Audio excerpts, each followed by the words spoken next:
harus mati, maka mereka akan mati bersama. Ia menyalakan truk, membuat patung besar di dekatnya kehilangan keseimbangan, lalu jatuh. Rekan-rekannya yang lain mengejarnya untuk menghentikannya, karena jika ia menerobos penghalang api di pintu masuk, mereka semua akan tamat. Kepanikan pun meledak, saat pria itu benar-benar menerobos pintu masuk, dan para humanoid mulai menyerbu masuk. Li, yang tak berdaya, tertinggal di tanah. Patung besar itu jatuh tepat di depannya. Pria malang itu memandangi patung tersebut, dan bertanya-tanya, apakah benda itu sedang menertawakannya. Patung itu seolah menyeringai sinis, seakan mengejek seluruh penderitaan yang ia alami. Namun, beberapa detik kemudian, sesosok humanoid antar dimensi muncul dan menginjak patung itu hingga hancur, lalu bersiap mencengkeram Li. Ia bertanya-tanya dalam hati, mengapa ia harus menanggung semua ini. Tangan humanoid itu menusuk tubuhnya tanpa ampun. Saat itulah, serpihan-serpihan kenangan pahit kembali menghantamnya.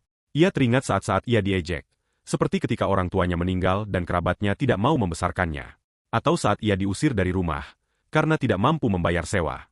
Dan tentu saja, saat utang-utang peninggalan orang tuanya, dilimpahkan begitu saja kepadanya. Beberapa orang penting pernah datang kepadanya, dan mengancamnya, ketika ia ingin menyelidiki kematian orang tuanya. Surat pengaduan yang ia kirimkan, dengan ironi yang kejam, justru berakhir di tangan perusahaan yang sama. Ia tidak menginginkan kompensasi sepeser pun. Sebaliknya, ia hanya mencari kebenaran. Pria dari perusahaan itu memutuskan untuk memberikan kebenaran versi mereka. Ia diberitahu bahwa orang tuanya yang ceroboh telah melanggar peraturan dan menyebabkan kecelakaan itu. Bukan hanya tidak memberinya kompensasi, mereka malah menggugatnya atas kerugian jutaan dolar yang, konon, mereka derita. Ia hanya bisa mengepalkan tinjunya menahan amarah. Pria itu menendang wajahnya, sambil berkata bahwa seharusnya ia menandatangani saja perjanjian kompensasi dan mengambil puluhan ribu dolar yang ditawarkan. Semua ini tidak akan terjadi